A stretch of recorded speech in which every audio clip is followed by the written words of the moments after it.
Всім привіт! Сьогодні будемо готувати по-справжньому осінній пиріг з грушею та заварним кремом на пісочному тісті. Таке поєднання просто нереально смачне, а готувати його не так вже й складно, як може здатися на перший погляд. Як завжди, все покажу і розкажу далі у відео. Тож, кого зацікавив рецепт, це відео для вас. Готуємо. Для початку приготуємо заварний крем. Для цього нам знадобиться жовток одного яйця. Відділяємо його від білка та викладаємо в кастрюльку або сотейник.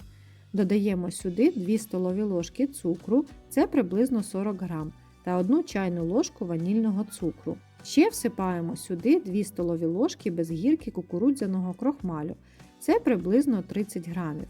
Тепер трохи все змішаємо вінчиком до поєднання. Таким чином ми запобігаємо утворенню грудочок крохмалю в кремі. Далі нам знадобиться 300 мл молока. Спочатку вливаємо невелику його кількість в сотейник. І знову все ретельно перемішуємо вінчиком до однорідної маси без грудочок. Якщо у вас молоко з холодильника, то трохи його підігрійте, щоб воно було тепле. Тепер вливаємо сюди решту молока, перемішуємо та ставимо сотейник на середній нагрів плити. Прогріваємо всю масу, періодично помішуючи вінчиком до загустіння та появи перших бульбашок на поверхні крему. Коли бачите, що крем почав загусати, починаємо вже мішати його безперервно, щоб крохмаль не осідав на дно і не підгорав. Також це необхідно для того, щоб крем вийшов гладким та однорідним, без грудочок. І як тільки бачите перші бульбашки на поверхні, з цього моменту проварюємо крем ще 30 секунд, інтенсивно його помішуючи. Ось такий він повинен вийти по густоті, і на його поверхні мають залишатися сліди від вінчика. Після охолодження він стане ще густішим. Тепер одразу перекладаємо його в тарілку, бажано ширшу, щоб він швидше охолонув. Обов'язково накриваємо пакетом або плівкою в контакт. Таким чином він не завітриться і на поверхні не візьметься кірочкою. Відставляємо поки в сторону і залишаємо охолонути при кімнатній температурі. А зараз приготуємо тісто. Беремо глибоку тарілку, ставимо на неї сито та всипаємо 250 г борошна. Додаємо сюди 2 чайні ложки розпушувача, це 10 г, та трохи все змішаємо. Просіюємо борошно в миску. Далі всипаємо сюди 80 г цукру та ще для балансу смаку дрібку солі. Тепер гарно перемішуємо до поєднання всіх сухих компонентів. Щоб тісто вийшло пісочним, нам знадобиться 100 г холодного вершкового масла, порізаного на кубики. Додаємо його в миску і починаємо руками перетирати з борошном до утворення пісочної крихти. Головне робити це швидко, щоб масло не встигало танути від тепла рук. Ще як варіант, шматочок масла можна потерти на крупній терці, періодично його обвалюючи в борошно. Загалом весь процес займає десь хвилину, не більше. Якоїсь супер однорідної крихти добиватися не потрібно. Головне, щоб основна частина масла об'єдналась з борошном. Ось така має вийти крихта. Вона тримає форму, якщо її зліпити докупи, і одразу ж розсипається. Тепер, щоб тісто трималося купи, додаємо сюди одне яйце. Тут можна брати його одразу з холодильника і спочатку виделочкою трошки розбовтуємо, а далі починаємо вмішувати його руками. Необхідно, щоб тісто легко зібралося докупи, тому на цьому етапі дивимось на консистенцію. Одного яйця тут буває цілком достатньо, якщо вони крупного розміру.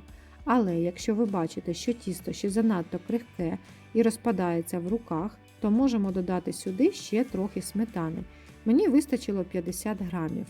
І знову вмішуємо її в тісто. Взагалі пісочне тісто не любить довгого замісу, тому все робимо максимально швидко прямо в мисці. І як тільки бачите, що воно легко збирається докупи, тісто готово.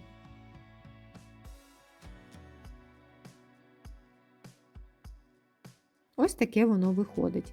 М'якеньке та приємне на дотик. Загортаємо його в харчову плівку або пакет і прибираємо в холодильник на 30 хвилин. А поки підготуємо начинку. Для неї нам знадобиться груша. В мене одна велика вагою 300 грамів. Її бажано очистити від шкірки, і самі груші краще обирайте соковиті і не рихлі. Так буде смачніше. Тепер розрізаємо її навпіл.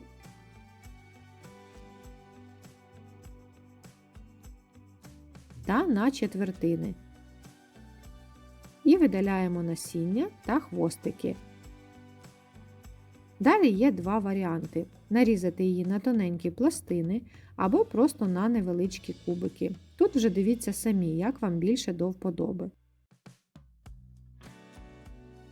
Тепер підготуємо хрустку крихту для посипки пирога.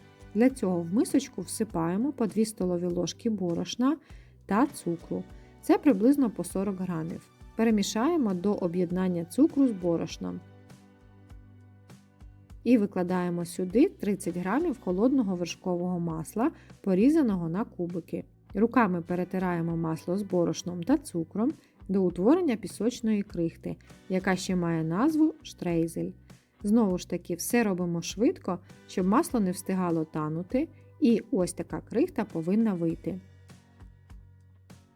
Далі підготуємо форму для випічки. Я взяла форму для тарта зі з'ємним дном. Її діаметр 26 см. Для того, щоб пиріг легко з неї виймався, змащуємо дно та боки вершковим маслом. Якщо у вас форма силіконова, то цей крок можете пропустити. Викладаємо шматочок тіста, яке полежало в холодильнику, та починаємо руками розрівнювати його по всій поверхні форми.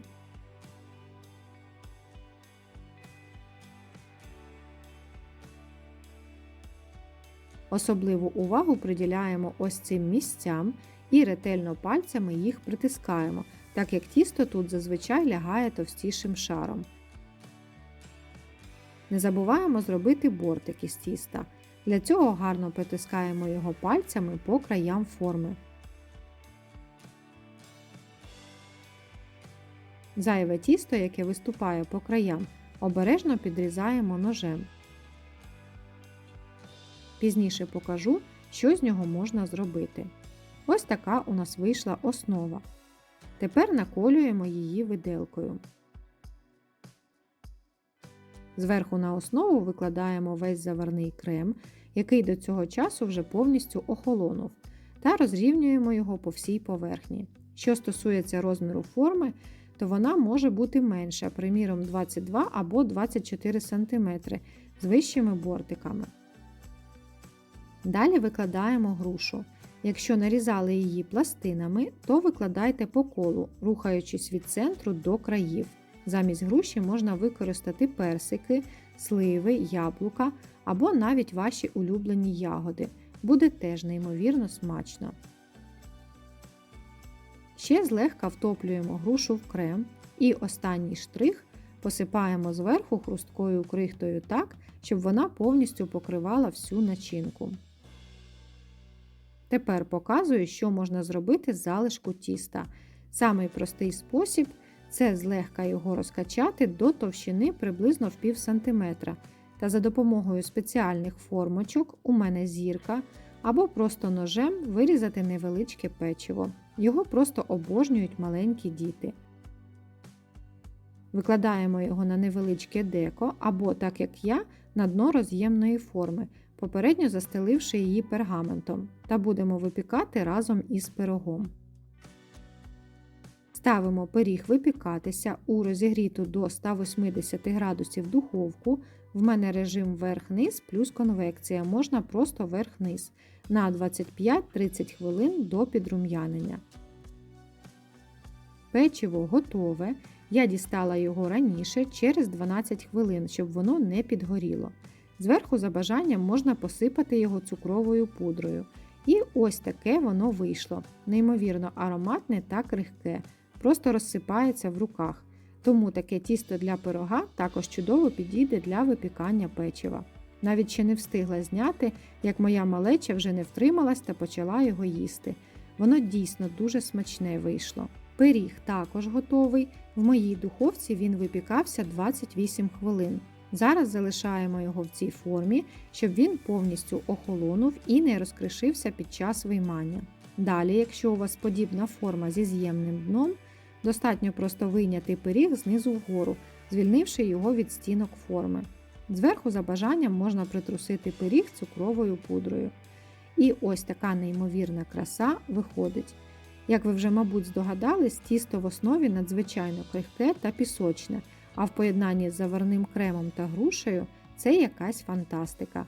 На мою думку, таке поєднання смаків просто ідеальне, та й відірватися від такого пирога дуже важко. Він надзвичайно смачний, особливо до кави або чаю. Я дуже рекомендую вам спробувати приготувати такий пиріг, ви однозначно будете в захваті. Сподіваюсь, ваші рідні теж.